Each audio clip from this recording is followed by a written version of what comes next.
Hello and thanks for joining us for our mid-morning edition of Arirang News. I'm Mark Broom. Let's kick things off by taking a look at the day's headlines. More inter-Korean cooperation, this time on the military front. Officials from the armed forces of the two Koreas are holding talks on ways to further reduce cross-border tensions. Senior government officials in for a grilling. Lawmakers at South Korea's National Assembly have the next 4 days to quiz the ministers on their policies and the direction of the country. Plus 17 South Korean nationals in Kuwait that came into close contact with the MERS patient now back in Seoul test negative for the virus. So let's start with the latest cooperation between the Koreas as ties continue to improve. Another round of working-level military talks between the two Koreas has just gotten underway. Military officials from the south and north are meeting at the Tongil-gak building on the North Korean side of Panmunjom. Following up on the progress made during general-level talks in July, the two sides are expected to discuss disarming the Joint Security Area, the JSA, in the demilitarized zone, the joint excavation of war remains in the DMZ, and the withdrawal of troops at guard posts on a trial basis. Announcing the talks on Tuesday, South Korea's Defense Ministry said the North first suggested the meeting. Now to a big development that could brighten the prospects for lasting inter-Korean cooperation as well. South Korea has revealed that the two Koreas will open their joint liaison office in around 24 hours from now. It's going to be located just north of the inter-Korean border. Oh Jung-hee reports. A contact office that enables communication between the two Koreas 24/7 all year round. For the first time in history, South and North Korea will be running a joint liaison office together, and it'll be within the Kaesong Industrial Complex, a factory park the two Koreas ran together until February 2016. The grand opening will take place on Friday with 50 to 60 attendees from each side of the border.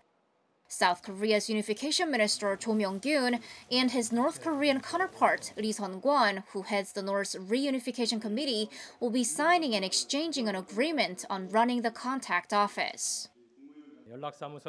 The office will be in charge of overseeing constant contact between the two Koreas, discussions for inter-Korean talks, and providing support for civilian exchanges.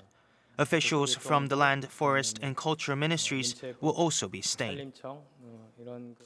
Vice ministerial level officials from the two Koreas will be heading the office. South Korea will be appointing the Vice Unification Minister Chun Hae-sung as its head, and North Korea plans to appoint its vice head of the Reunification Committee as Chun's counterpart. They'll serve as representatives whenever meetings take place. 15 to 20 officials each from Seoul and Pyongyang will be at the contact office. The Joint Liaison Office will become an ordinary communication channel for improving inter-Korean relations, lowering military tensions and bringing peace to the Korean Peninsula. We expect it will contribute to keeping inter-Korean relations stable and helping North Korea-US nuclear negotiations. The Joint Liaison Office can serve as the foundation for sustainable and institutionalized inter-Korean relations. Seoul says the two Koreas aim to ultimately set up resident representative offices in each other's capitals. Oh Jung-hee, Arirang News. Now, Russian President Vladimir Putin has suggested other countries should join the United States in providing security guarantees to North Korea. Speaking at an international forum held in Vladivostok, he highlighted the roles the nuclear powers could play in denuclearizing the Korean Peninsula. Kim Hyo-sun reports. Speaking at the Eastern Economic Forum in Vladivostok on Wednesday, President Putin highlighted the need for the international community to guarantee the security of the North Korean regime. He also said the North's leader Kim Jong-un is welcome to visit Russia at any time. What guarantees can be there? International guarantees. We have a format known as the six-party talks, and the international community can give such guarantees. Referring to the six-party framework, the Russian leader seemed to stress the need for other nuclear powers to play a bigger role in the discussions aimed at denuclearizing the Korean Peninsula. Putin also said North Korea has made progress to denuclearize the Korean Peninsula, yet such efforts were met with no response from Washington. North Korea has taken certain steps on denuclearization. It has destroyed its nuclear testing ground, but it's clearly waiting for some signals in response. I believe it is counterproductive when it is expected from North Korea to do everything, but nothing is demanded from the opposite side.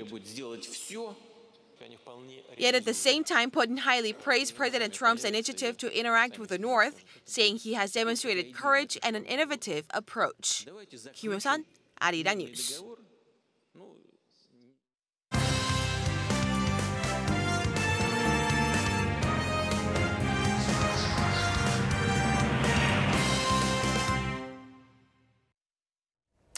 Now, continuing our series of pre-Inter-Korean Summit reports and the power of sport to bring people together. From the Pyeongchang Winter Olympics to the recent Asian Games in Indonesia, sports diplomacy has played a key part in laying the groundwork for the rapid diplomatic thaw between the South and North. Our Hwan Jung-hwan looks into the recent sporting exchanges that have paved the way toward a more peaceful Korean Peninsula. Some say it all started from Pyeongchang, the host city of the 2018 Winter Olympics. During the Pyeongchang Olympics, the two Koreas marched together at the opening ceremony under the Korean unification flag, a white flag with the blue shape of Korean Peninsula in the center. And they even fielded a joint women's ice hockey team for the first time in a major sporting event, competing against global rivals. Through this first step, the two Koreas have learned to use sports diplomacy to help move toward a much bigger goal of rebuilding connections across the divided Korean peninsula. According to an expert, cooperation through sport is relatively easy compared to cooperation in other areas. North Korea seems to have a very positive view on sports exchanges, and considering that there are a lot of differences in level in some of the sectors where the two Koreas could interact, there is some balance in terms of sports, so I think that is why sports exchanges are easier. After the Panmunjom summit between Moon Jae-in and Kim Jong-un, South and North Korea have tried to maintain the momentum of sporting exchanges. They fielded a unified team at the Korea Open Table Tennis Tournament in Daejeon and resumed their unification basketball games in Pyongyang as well. And the latest platform for the joint teams came at the Asian Games in Indonesia last month. During the opening ceremony, a loud emotional roar was heard when the unified Korean delegation marched in as one, delivering a message of peace just as they did in Pyeongchang back in February. They also competed as a joint team in 3 sports, canoeing, rowing, and women's basketball, and won 4 medals, including a gold by the women's dragon boat racing team in 500-meter race. The Pyeongchang Olympics may have got the ball rolling for South and North Korea, but the Asian Games in Jakarta and Palembang offered them a chance to forge an even closer relationship. There may well be more regular inter-Korean sporting exchanges to come in the near future after the success of the previous ones, and the athletes who participated in those previous joint teams events will love the chance to compete with the North Korean teammates once again. I just want to thank everyone for being part of the miraculous 20-day journey back in Indonesia. I'm not sure when we'll be able to meet again, but I'm sure that we will. So let's do our best in each place until the time comes. If someone meets, there is a goodbye, and if there is a goodbye, then they will meet once again. I believe we will meet again sometime. Let's meet again, compete together, and grab a gold medal again. Hwan Jung-hwan, Arirang News. Now, South Korean artists headed to the North Korean capital back in April to perform at the Spring is Coming concert. That concert could be followed by one in Seoul this autumn, as efforts are being made to continue cultural exchanges between the two Koreas as well. So Bo-bin with the details. South and North Korea may be divided, but what ties the people of the two Koreas together is, of course, the culture. Split into 2 countries 7 decades ago, and with differences in all aspects of culture, from music to language, the leaders of Seoul and Pyongyang see eye to eye on the need to boost culture exchanges. Weeks before the first historic summit between South Korean President Moon Jae-in and North Korean leader Kim Jong-un, South Korean artists had a chance to put on a show in the North Korean capital. Called Spring is Coming, it was the first such show in 13 years and involved 11 of South Korea's major artists. North Korean leader Kim Jong-un and his wife Lee Seol-ju were part of the audience. Kim said there should be more cultural and artistic performances between Seoul and Pyongyang, and suggested holding another concert in autumn, this time in Seoul, signifying that the two Koreas are seeing fruitful results from their diplomatic efforts. The two Koreas are working to set the schedule and venue for that autumn concert, where North Korea's art troupe will perform in South Korea. In the meantime, there have been other cultural exchanges between the two Koreas. North Korean movies were screened at the 2018 Busan International Fantastic Film Festival, and North Korean arts were exhibited in the 2018 Gwangju Biennale. The Ministry of Culture, Sports and Tourism has set up a task force to push forward the culture exchange projects that were once suspended. Minister Do Jong-hwan proposed projects such as a joint dictionary compilation, a joint exploration of the Kaesong Manhwa-dae ruins, and recreating a literary magazine called Unification Literature. With more cultural interactions to come on various fronts in the future, culture is expected to be a part of a firm foundation for strong and stable inter-Korean relations. 서보빈, Arirang News.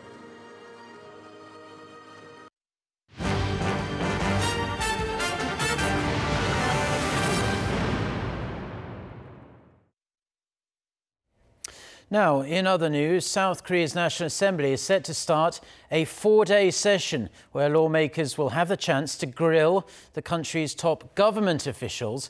Cabinet members will be questioned on the Moon administration's policies ranging from income-led growth to real estate speculation. Lawmakers will continue the interpellation sessions on Friday with the heads of ministries in charge of foreign affairs, unification and security. The South Korean government has been furiously working on boosting job creation, pouring in hundreds of millions of dollars of taxpayers' money in the process. However, wave after wave of programs and policies have largely failed to produce the desired effects. The latest employment figures, they came out on Wednesday, and they did make for dire reading, especially for young people here in South Korea. Korean He reports. More doom and gloom for job seekers in South Korea, as the government's latest figures paint a bleak picture for their prospects. According to Statistics Korea Wednesday, the number of unemployed people in August hit 1.13 million. That's the highest figure for the month of August since 1999, when South Korea was still struggling to recover from the 1997 Asian financial crisis. And around 26.9 million people were employed last month. That's up a mere 3,000 on-year. It's the first time since 2010 that the on-year figures for newly added jobs have been that low. Statistics Korea says there's a big fall in employment in the business facilities management and manufacturing sectors.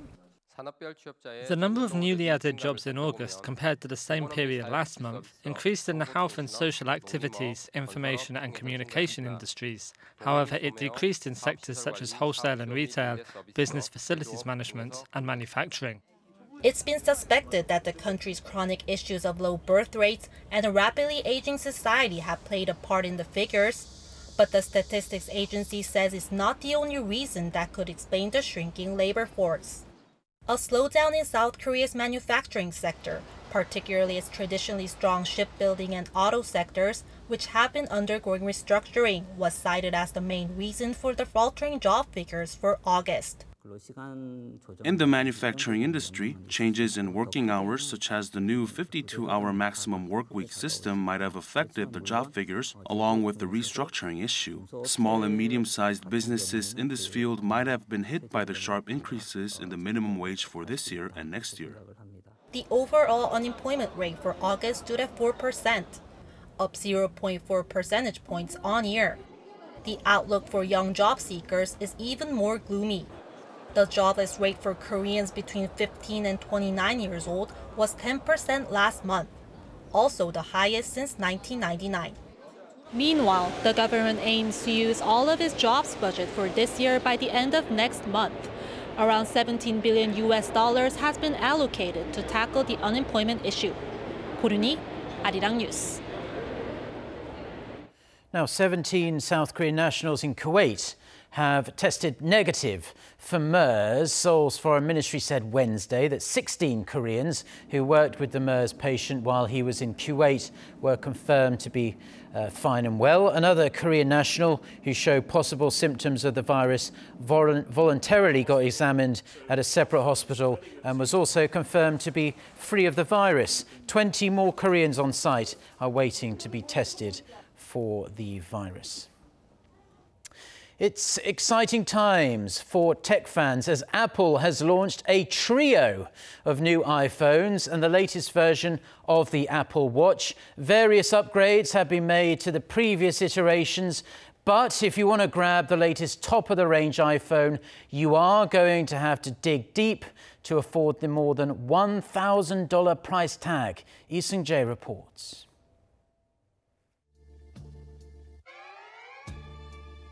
Following Apple's iPhone X announced at last year's product event, the company unveiled on Wednesday its new line of smartphone and smartwatch products. Taking center stage at Apple's California headquarters were 3 new iPhone models. The iPhone XS is water-resistant and comes with a 5.8-inch OLED screen, the same dimensions as last year's iPhone X. According to Phil Schiller, Apple's Senior Vice President of Worldwide Marketing, despite its similar physical features to the previous model, the XS model offers a new processor for faster performance and storage space of up to 512 gigabytes. The XS also features an improved dual-camera system. Apple is also rolling out its largest handset to date, the iPhone XS Max. It's equipped with a 6.5-inch OLED screen and will run on the biggest battery Apple has ever put in a phone. Schiller says the battery lasts an hour and a half longer than its previous model. The third new model, the iPhone XR, comes in color aluminum finishes and features a 6.1-inch edge-to-edge LCD display. The XR will be similar to the iPhone X and XS, but runs on faster processors and offers enhanced camera settings. The XR model starts at a lower price point than many of Apple's most recent releases, giving users a more affordable option. The iPhone XR will start at $749, while the iPhone XS will start at $999. The most expensive option, the XS Max, will start at just under $1,100. The XS and XS Max models will be available for pre-order on Friday and will ship on September 21st. The XR model will be available for pre-order on October 19th and will ship a week later. Apple also unveiled a new version of the Apple Watch, the Series 4. The watch will be equipped with better fitness tracking and new health features. Features include advanced heart monitors for taking an electrocardiogram or ECG. Apple says the Series 4 is the first over-the-counter device that can hold an ECG, alerting users if they might have heart conditions. The screen is 30% larger than the last watch generation, while the core apps have been updated and redesigned, and users can customize a brand new watch face. Lee Seung-jae, Arirang News. Now, in sports, South Korean Major League slugger Choi Ji-man has hit another game-winning 2-run home run for the Tampa Bay Rays. The Rays' designated hitter sent the ball over the fence in the bottom of the first inning to record his 9th homer of the season. It was also Choi's 3rd home run in his last 5 games, and all 3 of them came with men on base. The Rays went on to win Wednesday's game 3-1 against the Cleveland Indians and extended their home winning streak to 13 games.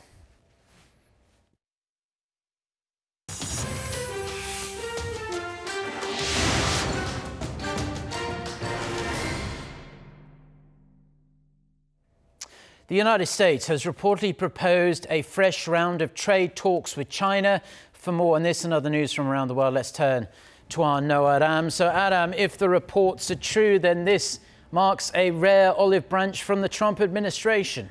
That's right, Mark. The US-China trade spat has been going on for quite some time now with tit-for-tat tariffs, as you may well know. Previous attempts to reach a trade deal through those talks have fallen through. But the Wall Street Journal reported Wednesday that senior US officials led by Treasury Secretary Steven Mnuchin sent an invitation to their Chinese counterparts proposing a meeting in the next few weeks. The report comes just days after President Trump threatened to slap additional duties on $200 billion of Chinese imports, quote, and he said very soon. A public comment period for that round of tariffs expired last Thursday. The two countries have already applied tariffs to $50 billion of each other's goods. Meanwhile, the Treasury and Commerce departments are yet to confirm the reports. Meanwhile, the trade war seems to be weighing on business investment in the United States. The Federal Reserve's Beige Book survey on the economy found that while businesses were generally optimistic about the near-term outlook, international trade tensions have prompted many American businesses to scale back or postpone planned investments. The survey noted the effects of tariffs appeared to be modest, but they were pushing up input costs for some manufactured goods. The Fed also attributed the fall in investments to a tightening labor shortage in almost half the country. The US Central Bank is widely expected to raise interest rates at its next meeting in 2 weeks' time. In other news, President Trump has signed an executive order authorizing sanctions against foreigners who meddle in US elections. Wednesday's order comes amid mounting pressure from lawmakers and some members of the public to beef up election security. Trump has often been criticized for his response to suspected Russian election meddling in the 2016 presidential election, where he sided with Moscow over his own intelligence officials. The order instructs the intelligence community to monitor and report on attempts to disrupt election infrastructure as well as propaganda. It also authorizes the sanctioning of any individual, company or country found guilty of such actions. With under 2 months left until the midterm elections, US officials say they are keeping a close eye on countries, especially Russia, North Korea and China, as well as Iran. The order drew immediate criticism from both Republican and Democratic lawmakers as being too little, too late. The World Health Organization predicts that cancer will claim the lives of nearly 10 million people this year. The report by the WHO's Cancer Research Agency also states that the number of people around the world who have cancer is rapidly growing, with more than 18 million new cases predicted for 2018 alone. The figure suggests 1 in 5 men and 1 in 6 women will develop cancer during their lifetime. An increase in the global population and an aging global population are being cited as some of the reasons for the rise in cancer cases.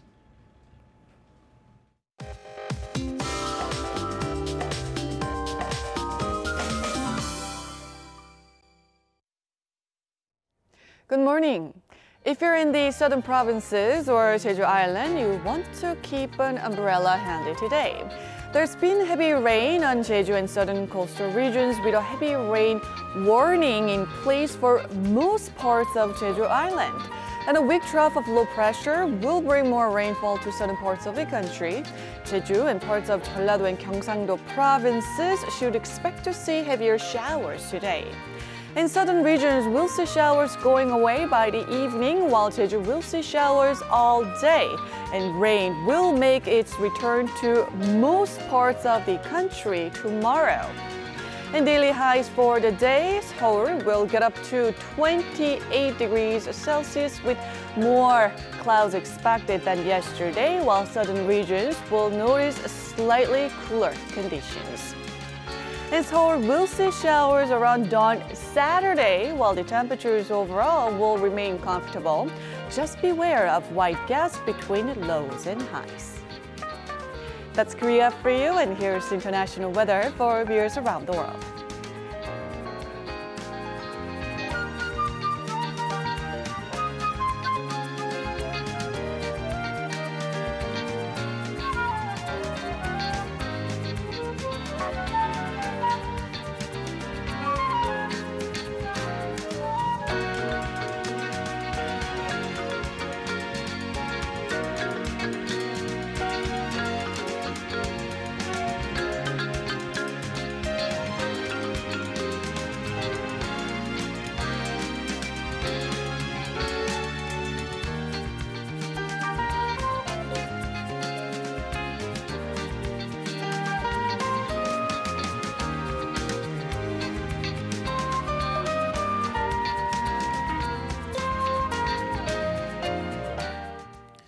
Well, that's where we're going to have to leave it for now. Do stay tuned to Arirang TV, and we'll have our next newscast coming up for you at noon Korea time with our EGU. And so until then, goodbye.